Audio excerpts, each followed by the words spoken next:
Good morning and welcome to the Sports Brief. I'm Gerhard Mathangani. After having to sit out last week, both Alabama and Auburn are itching to get back into game action this Saturday. The Tide will hit the field against Kentucky in their first game this season as the #1 team in the nation. For Alabama, last week was all about staying on their routine. They practiced like a normal game week and hopes to remain sharp.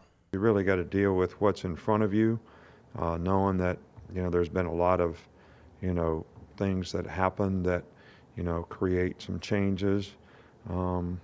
But this is the way you play. You focus on the next play, you focus on today, you focus on this game. And I think that's really what's important for our team to do right now. I think they've done a really good job, of doing that.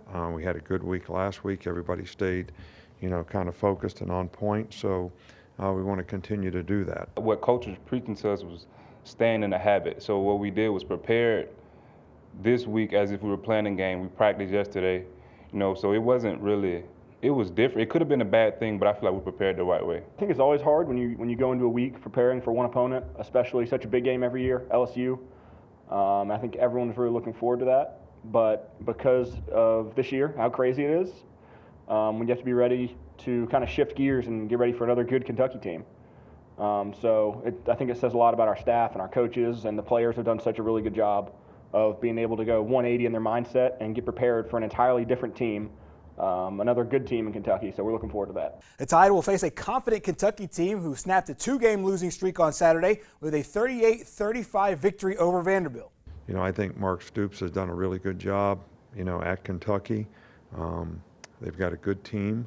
They have 15 starters coming back from last year's team. They're, I think, first in pass defense in the SEC. They're second in rushing. They run the ball very effectively. They got really good quarterbacks. Really good running backs. Their quarterbacks are very athletic and can run. Create a lot of quarterback run issues, for you. Meanwhile, for Auburn, game week preparations are also underway before their matchup with Tennessee.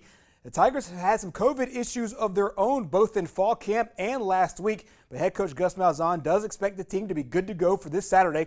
The Tigers' focus has been constant improvement throughout the season, and they're looking to keep it going after scoring a big win over LSU in their last contest. What's going to be 21 days since the last time we played by the time we get to next Saturday. That's kind of what we told our guys, that, last week a little bit different. It was similar to that fall camp week we had, but we got some work done, but now it's game week. So we're back in a routine. I know that's real exciting for our players, real exciting for our coaches, and like I said, that we knew this was going to be a very unique year. We knew there was going to be some challenges, and this is just one of them. But like I said, there was a lot of positive energy the last 3 days. I know that we'll have an off day tomorrow, and then it'll be a normal Tuesday practice, as far as game week. And there's nothing like routine, from a player and a coach's standpoint. Alabama and Kentucky square off at 3 o'clock on Saturday. Auburn and Tennessee will kick off at 6. And finally, coming up a little bit later tonight, the ARCA Series will honor its champion, Brett Holmes. The Munford native took the ARCA Series championship back in October. They'll honor him with a virtual celebration tomorrow at the Talladega Superspeedway. He grew up just 15 miles away from the track, so it'll certainly be a special night tonight. If you want to watch it, hit up arcaracing.com or it'll stream live on their Facebook page. That wraps up your Sports Brief. Our program continues next.